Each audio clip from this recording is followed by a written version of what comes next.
Hello ಎಲ್ಲರೂ, welcome back to my channel.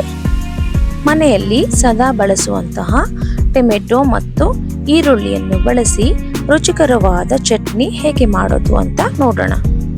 ಈ ಚಟ್ನಿಯು ಬಿಸಿ ಬಿಸಿ ಅನ್ನ, ಇಡ್ಲಿ, ದೋಸೆ, ಪಡ್ಡು ಇದ್ಯಾವುದರ ಜೊತೆಯಲ್ಲೂ ಬೇಕಾದರೂ ತಿನ್ನಬಹುದು.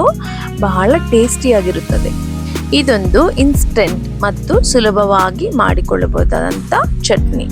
ಇದಕ್ಕೆ ನಾವು 2 ರಿಂದ 3 ಈರುಳ್ಳಿಯನ್ನು ಉದ್ದಗೆ ಹೆಚ್ಚಿಟ್ಟುಕೊಳ್ಳಬೇಕು.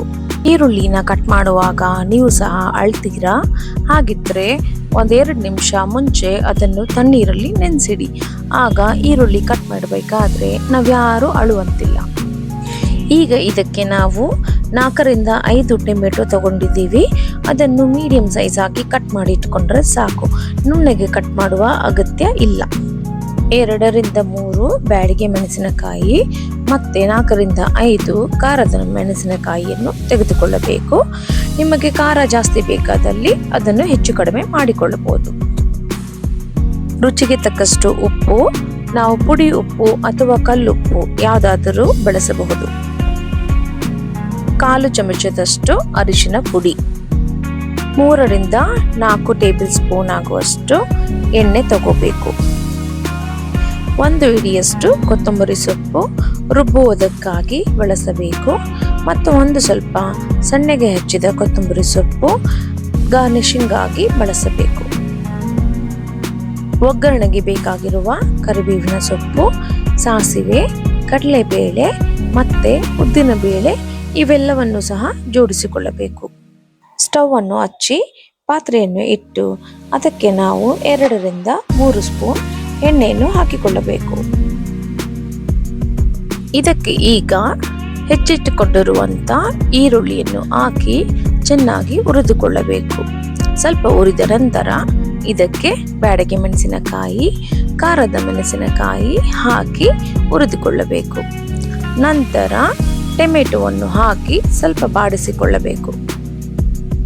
ಇದಕ್ಕೆ ಈಗ ಅರಿಶಿನ ಮತ್ತೆ ಉಪ್ಪನ್ನು ಸೇರಿಸಿ ಸ್ವಲ್ಪ ಹೊತ್ತು ಹುರಿದುಕೊಳ್ಳಬೇಕು. ಉಪ್ಪು ಹಾಕುವುದರಿಂದ ಟೊಮೆಟೊ ಮತ್ತು ಈರುಳ್ಳಿ ಸ್ವಲ್ಪ ಜಲ್ದಿ ಬೆಂದುಕೊಳ್ಳುತ್ತದೆ. ಈಗ ಇದಕ್ಕೆ ಕರಿಬೇವಿನ ಸೊಪ್ಪು ಮತ್ತು ಕೊತ್ತಂಬರಿ ಸೊಪ್ಪನ್ನು ಸೇರಿಸಿ ಚೆನ್ನಾಗಿ ಕಲಸಿ ಇದನ್ನು ಆರಲು ಬಿಡಬೇಕು. ಇದು ತಣ್ಣಗಾದ ಮೇಲೆ ಇದನ್ನು ಮಿಕ್ಸಿ ಜಾರಿಗೆ ಸೇರಿಸಿ ಸ್ವಲ್ಪ ನೀರು ಹಾಕಿ ನುಣ್ಣಗೆ ರುಬ್ಬಿಕೊಳ್ಳಬೇಕು.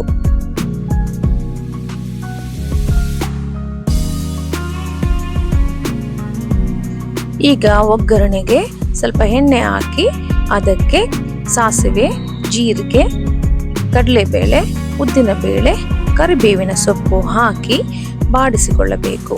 ನಂತರ ಅದಕ್ಕೆ ಮೆಣಸಿನಕಾಯಿ ಹಾಕಿ ಚೆನ್ನಾಗಿ ಹುರಿದ ನಂತರ ಇದಕ್ಕೆ ರುಬ್ಬಿಕೊಂಡಿರುವಂತಹ ಟೊಮೆಟೊ ಮತ್ತು ಈರುಳ್ಳಿ ಪೇಸ್ಟ್ ಅನ್ನು ಹಾಕಿಕೊಳ್ಳಬೇಕು. ಈಗ ಇದಕ್ಕೆ ಕೊತ್ತಂಬರಿ ಸೊಪ್ಪನ್ನು ಸೇರಿಸಿ ಚೆನ್ನಾಗಿ ಕಲಸಿದರೆ ಟೊಮೆಟೊ ಮತ್ತು ಈರುಳ್ಳಿ ಚಟ್ನಿ ಸವಿಯಲು ಸಿದ್ಧ. ನೀವು ಸಹ ಇದನ್ನು ಒಮ್ಮೆ ಟ್ರೈ ಮಾಡಿ. ಇಷ್ಟವಾದಲ್ಲಿ ಲೈಕ್ ಮತ್ತೆ ಶೇರ್ ಮಾಡಿ ನಿಮ್ಮ ಫ್ಯಾಮಿಲಿ ಮತ್ತು ಫ್ರೆಂಡ್ಸ್ ಒಟ್ಟಿಗೆ. ಮತ್ತಷ್ಟು ಈಸಿ ಮತ್ತು ಸಿಂಪಲ್ ರೆಸಿಪೀಸ್ಗಾಗಿ ನನ್ನ ಚಾನಲ್ ಅನ್ನು ಸಬ್ಸ್ಕ್ರೈಬ್ ಮಾಡ್ಕೊಳ್ಳಿ. Thank you for watching.